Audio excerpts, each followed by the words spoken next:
శ్రీ మైసూర్ చాముండేశ్వరి దేవి జ్యోతిష్యాలయం. సమస్యలతో చింతిస్తున్నారా? అయితే ఒక్కసారి గురూజీకి ఫోన్ చేయండి. అనారోగ్యంతో బాధపడుతున్నారా? ఆర్థికంగా ఇబ్బంది పడుతున్నారా? మనశ్శాంతి కోల్పోతున్నారా?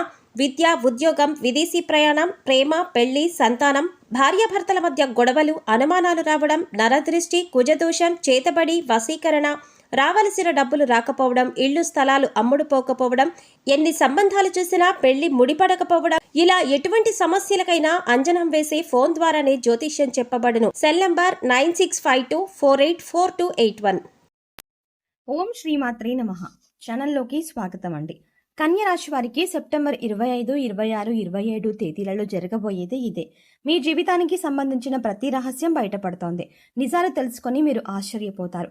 అయితే కన్య రాశి వారి గ్రహస్థితిని అనుసరించి వారు ఎటువంటి ఫలితాలని పొందబోతున్నారు, ముఖ్యంగా ఈ రాశి వారికి సంబంధించిన ఏ రహస్యం బయటపడుతోంది, అలాగే సెప్టెంబర్ 25, 26, 27 తేదీలలో వీరి జాతక ఫలితాలు ఎలా ఉన్నాయి, అసలు ఏం జరగబోతోంది అనే పూర్తి వివరాలన్నీ కూడా ఈ వీడియోలో మనం తెలుసుకుందాం. కానీ అంతకంటే ముందుగా మీరు కనుక మన ఛానల్ని ఇంకా సబ్స్క్రైబ్ చేసుకోకపోతే వెంటనే సబ్స్క్రైబ్ చేసుకోండి. అలాగే పక్కనే ఉన్న బెల్ ఐకాన్ని క్లిక్ చేసి అందులో ఉన్న ఆల్ అప్డేట్ని సెలెక్ట్ చేసుకోవడం ద్వారా మేము చేసే ప్రతి వీడియో అప్డేట్ మీ మొబైల్కి ముందుగా నోటిఫికేషన్గా వస్తుంది. అయితే ఈ వీడియోని చివరి వరకు చూసినట్టయితే మేము ఏం చెప్తున్నాం మీకు పూర్తిగా అర్థమవుతుంది. అలాగే మీ ఫ్రెండ్స్ అండ్ ఫ్యామిలీ మెంబర్స్లో కన్య రాశి వారు ఉంటే వారితో మర్చిపోకుండా ఈ వీడియోని షేర్ చేసుకోండి. ఇక వివరాల్లోకి వెళ్తే, ఉత్తర నక్షత్రం 2, 3, 4 పాదాలు, హస్త నక్షత్రం 1, 2, 3, 4 పాదాలు, చిత్తా నక్షత్రం 1, 2 పాదాల వారు కన్య రాశికి చెందిన వారై ఉంటారు. ఈ రాశికి అధిపతి బుధుడు. ముందుగా ఈ రాశి వారి మనస్తత్వాన్ని గమనించినట్లయితే కనుక ఈ రాశి వారు కార్యదీక్షత, కార్యదక్షతను అధికంగా కలిగి ఉంటారు. ఏదైనా ముఖ్యమైన నిర్ణయం తీసుకోబోయే ముందు మంచి చెడులను బేరీజు వేసుకుని 1కి 2 సార్లు ఆలోచించి పని మొదలు పెడతారు. అలాగే ముఖ్యమైన నిర్ణయాలు తీసుకోవడంలో వీరికి వీరే సాటి అని చెప్పుకోవచ్చు. ఎందుకంటే వీరిలో తొందరపాటుతనం ఉండదు. కాబట్టి ఏ నిర్ణయమైనా వీళ్ళకి మంచి ఫలితాలను ఇస్తుంది. వీరు ఇతరులని కష్టాల్లో ఉంటే ఖచ్చితంగా సహాయం చేసి తీరుతారు. బంధాలకి, అనుబంధాలకి ఎక్కువ ప్రాధాన్యతనిస్తారు. ఇక ఈ రాశి వారు ఎదుటి వాళ్ళ నుంచి ఏదైనా సహాయం పొందితే దాని జీవితకాలం అంతా కూడా గుర్తుంచుకుంటారు. అలాగే వారికి ఏ అంశంలో నేను ఏ విధంగా ఎప్పుడు సహాయపడగలను అని ఎదురు చూస్తూ ఉంటారు. ఇలాంటి ఒక మంచి మనస్తత్వాన్ని ఈ రాశి వారి కలిగి ఉంటారు. ఇక ఈ రాశి వారి జీవితంలో కొత్త స్నేహితులు ఎంతమంది పరిచయం అయినా కానీ పాత స్నేహితులని, బంధాలని, అలాగే వీరికి సహాయం చేసిన వారిని మాత్రం అస్సలు మర్చిపోరు. అలాగే తమ బంధాలను కాపాడుకోవడం కోసం ఎంత దూరమైనా వెళ్తారు. ఈ రాశివారు తమ కుటుంబ సభ్యులను, తల్లిదండ్రులని కూడా అమితంగా ప్రేమిస్తారు. అయితే అమితంగా ప్రేమించిన వారి చేతిలోనే మోసపోయే అవకాశాలు ఎక్కువగా ఉంటాయి. ఎందుకంటే ఈ రాశివారు ప్రతి ఒక్కరిని గుడ్డిగా నమ్ముతారు. అందరూ మనవారే అన్న భావనలో ఉంటారు. అంతేకాకుండా తమ జీవితంలో పరిచయమైన ఏ బంధాన్ని కూడా వదులుకోవడానికి అంతగా ఇష్టపడరు. ఆ బంధం కోసం వీరు ఎంతగానో కాంప్రమైజ్ అవ్వడానికి కూడా సిద్ధంగా ఉంటారు. వీరికి ఉన్నటువంటి ఈ లక్షణం కారణంగా చాలా మంది దీన్ని అడ్వాంటేజ్గా తీసుకుని వీరిని మోసం చేసి వీరిని మానసికంగా కృంగతీసే ప్రయత్నం చేస్తారు. ఈ రాశి వారు క్రమశిక్షణ లేని అలవాట్ల కారణంగా జీవితంలో ఇబ్బందులు ఎదుర్కొంటారు. అలాగే వాటిని మార్చుకోవడానికి వీరు ఎంతగానో ప్రయత్నిస్తూ ఉంటారు. కానీ ఎక్కువగా క్రమశిక్షణ నిలువని పరిస్థితులు వీరికి ఎదురవుతాయి.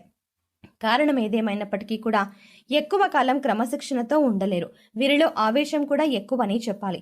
ఎదుటివారు వీరిని రెచ్చగొట్టి వారి పనులు పూర్తి చేయించుకుంటూ ఉంటారు. అయితే ఇటువంటి స్వభావం కూడా వీరి జీవితంలో అనేక రకాలుగా సమస్యలను తీసుకువస్తుంది.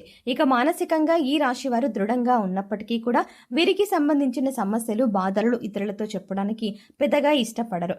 అలాగే ఏ అంశాన్నైనా మనసులో దాచుకొని బాధపడుతూ ఉంటారు. అయితే ఎదుటి వ్యక్తితో ఏదైనా విషయం నచ్చకపోతే ఆ విషయాన్ని వారి మొహం మీదే చెప్పేస్తారు. ఈ మనస్తత్వం కలిగి ఉండటం వల్ల అనేక సమస్యలు, అలాగే చాలా మందితో విరోధం ఏర్పడుతుంది. అయితే ఈగోని పక్కన పెట్టి వారిని క్షమించమని అడగటానికి ఈ రాశి వారు ఎప్పుడు కూడా వెనకడుగు వెయ్యరు. ముఖ్యంగా ఈ రాశి వారు మధ్యవర్తిత్వాన్ని ఎక్కువగా చేస్తూ ఉంటారు. అలాగే ఇతరులకి హామీ ఇచ్చి చిక్కులని కొని తెచ్చుకుంటారు. ముఖ్యంగా షూరిటీ సంతకాల విషయంలో ఈ రాశి వారు జాగ్రత్తగా ఉండకపోతే మాత్రం జీవితంలో చిక్కులు కొని తెచ్చుకున్న వారు అవుతారు. ఈ రాశి వారు ప్రజా సంబంధమైన వృత్తి, వ్యాపారాల్లో బాగా రాణిస్తారు. చిత్ర విచిత్రమైన వ్యాపారాలు చేసే అనుభవాన్ని కలిగి ఉంటారు. అయితే ఈ రాశి వారు ఎప్పటి నుంచో మీ జీవితానికి సంబంధించిన ఎవరికీ చెప్పని ఒక రహస్యం ఇప్పుడు బయటపడుతోంది. ఎటువంటి ఒక రహస్యమైన వార్త ఇప్పుడు బయటికి వచ్చే అవకాశం ఉంది. దీనివల్ల మీరు మానసికంగా ఆందోళనకి గురవుతారు. ముఖ్యంగా సెప్టెంబర్ 25, 26, 27 మీ జీవితానికి సంబంధించిన ఒక రహస్యం ఇప్పటి వరకు ఎవరికీ చెప్పనిది ఈ సమయంలో బయటపడుతోంది. అది ముఖ్యంగా మీ ప్రేమ జీవితానికి సంబంధించింది అయి ఉండవచ్చు, లేదా మీరు జీవితంలో చేసిన పొరపాట్లకి సంబంధించింది అయి ఉండవచ్చు, లేదా మీ జీవిత భాగస్వామి దగ్గర మీరు దాచిన విషయం అయి ఉండవచ్చు. ఈ విషయం ఈ సమయంలో బయటపడుతోంది. ముఖ్యంగా మీరు ఏ తప్పు చెయ్యకపోయినా ఈ సమయంలో కొన్ని ఆరోపణలు ఎదుర్కోవాల్సి రావచ్చు. ఇటువంటి పరిస్థితుల నుంచి బయటపడడానికి మీరు శివనామస్మరణ చేసుకుంటూ ఉండండి. ఖచ్చితంగా శివ భగవానుడు మిమ్మల్ని ఈ పరిస్థితుల నుంచి బయటపడేస్తాడు. మనస్ఫూర్తిగా శివుడిని వేడుకోండి. మీ సమస్యకి శివుడు పరిష్కారాన్ని చూపిస్తాడు. కొంతమంది వారి జీవితానికి సంబంధించి గతంలో చేసిన పొరపాట్లు కానివ్వండి, లేదా గతానికి సంబంధించిన కొన్ని ముఖ్యమైన అంశాలు కానీ వాటిని దాచిపెడతారు. దీనికి గల కారణం భవిష్యత్తులో ఎటువంటి ఇబ్బందులు ఎదురు కాకూడదని అనుకుంటారు. కానీ ఏదో ఒక సందర్భంలో ఇటువంటివి బయటకు వచ్చే అవకాశాలు వస్తూ ఉంటాయి. అయితే ఈ సమయంలో మీరు దాచిపెట్టినటువంటి విషయానికి సంబంధించి కొన్ని ప్రతికూల అంశాలను ఎదుర్కోవాల్సి ఉంటుంది. మీరు జీవితంలో ఎప్పుడూ కూడా చాలా న్యాయంగా ఉన్నారు. కానీ గతంలో చేసిన కొన్ని పొరపాట్లు జీవితంలో మీరు కొంత బాధని, చేదు అనుభవాలని మిగిల్చాయి. అయితే ఈ సమయంలో మీరు వాటి వల్ల మానసికంగా కృంగిపోయే అవకాశాలు కనిపిస్తున్నాయి. కాబట్టి ఈ సమయంలో మీరు జాగ్రత్తగా ఉండాలి. శివనామస్మరణ చేసుకుంటూ ఉండండి. శివ ఆరాధన మీకు ఇటువంటి సమస్యల నుంచి బయటపడేందుకు మార్గాన్ని చూపిస్తుంది. ఈ రాశి వారు ముఖ్యంగా శివాలయానికి వెళ్ళి శివ భగవానుడికి అభిషేకం చేయించుకోండి. ఇక వీలు కాని వారు మీరు ఇంట్లోనే శివలింగం ఉంటే అభిషేకం చేయించుకోండి. లేదు ఇలా కూడా వీలు కాదు అనుకునేవారు శివనామస్మరణలో సమయాన్ని గడపండి. మీ మనసులో ఉన్న బాధలను శివ భగవానుడికి చెప్పుకోవడానికి ప్రయత్నించండి. ఇటువంటి దేవతారాధన చేసుకోవడం వల్ల మీరు ఎటువంటి ఇబ్బందులు, ప్రమాదం రాకుండా మిమ్మల్ని ఆ శివ భగవానుడు కాపాడతాడు. ఈ యొక్క ప్రమాదం నుంచి మీరు బయటపడతారు. అలాగే సెప్టెంబర్ 25, 26, 27 మీ జీవితానికి అలాగే మీ భవిష్యత్తుకు సంబంధించి కొన్ని కీలకమైన నిర్ణయాలు తీసుకునే అవకాశం ఉంది. ఈ కీలకమైన నిర్ణయాన్ని మీ కుటుంబ సభ్యులందరూ కూడా ఆమోదిస్తారు. దీనివల్ల మానసిక ఆనందం, ప్రశాంతత పొందుతారు. ఇది మీ జీవితానికి సంబంధించిన చాలా కీలకమైన అంశంగా మారుతుంది. ఈ సమయంలో మీరు శివారాధనతో పాటు విష్ణు సహస్రనామాలను కూడా పాటించండి లేదా వినడానికి ప్రయత్నించండి. పేదలకి అన్నదానం చెయ్యండి. లేని వారికి మీకు ఉన్నంతలో సహాయం చేయండి. మూగజీవాలకు తాగడానికి నీరు, తినడానికి ఆహారాన్ని ఏర్పాటు చేయండి. ఈ విధంగా చేసినట్లయితే మీ జీవితంలో ఎటువంటి ప్రమాదాలు మీకు రావు. మీరు చేసిన పుణ్యకర్మల యొక్క ఫలితాన్ని మీరు పొందుతారు.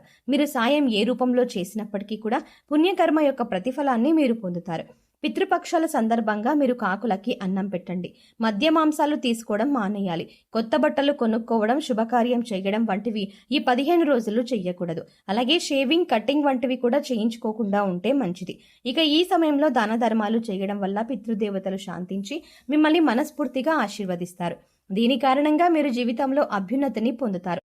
సో చూసారు కదండి, సెప్టెంబర్ 25, 26, 27 తేదీలలో కన్య రాశి వారికి సంబంధించిన ఎటువంటి రహస్యం బయటపడుతోంది, గ్రహస్థితిని అనుసరించి ఈ రాశి వారు ఎటువంటి ఫలితాలను పొందబోతున్నారు, అలాగే ఏ అంశాల్లో వీరు జాగ్రత్తగా ఉండాలి, ఏ దేవతారాధన పరిహారాలు చేసుకోవడం వల్ల వీరికి ఉన్నటువంటి పరిస్థితులు మెరుగుపడతాయి అనే అంశాలను ఈ వీడియోలో మనం వివరంగా తెలుసుకున్నాం కదా. ఈ వీడియో మీకు నచ్చినట్టయితే లైక్ చేసి మీ ఫ్రెండ్స్ అండ్ ఫ్యామిలీ మెంబర్స్లో కన్య రాశి వారు ఎవరైనా ఉంటే వారితో మర్చిపోకుండా ఈ వీడియోని షేర్ చేసుకోండి. కానీ అంతకంటే ముందుగా మీరు కనుక ఇప్పటి వరకు మన ఛానల్ని ఇంకా సబ్స్క్రైబ్ చేసుకోకపోతే వెంటనే సబ్స్క్రైబ్ చేసుకోండి.